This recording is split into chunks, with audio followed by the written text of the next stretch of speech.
خب دیگه برم بعد سال های پس درس بخونم. یا خب 0 درس بخونم و امتحان فردا بشیم 20 33 جمعی در دقیقه اخیر برای مثلا دستش میدانه برای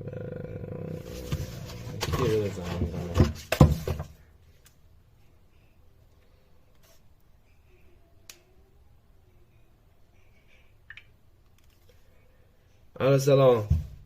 خوبی؟ من درس بخونم. خواهی بری سینما؟ نه بابا من درس دارم. دوست دخترت میگی دوستاش بداره بیا؟ بابا من درس دارم. من درس دارم.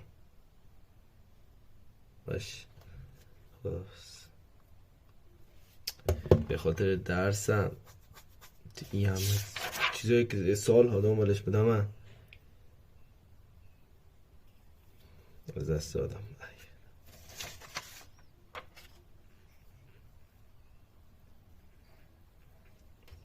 تو باش از همین.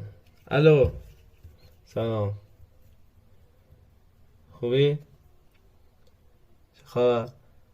علی اینا امروز دوست دخترش اینا را داشتم رفت از سینما. من خواستم درس بخونم ماندم خونه.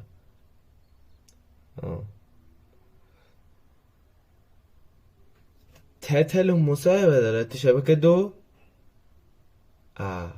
من نمیتونم. تو اینقدر کار خوبیه باشه. من درس دارم تو بیبی.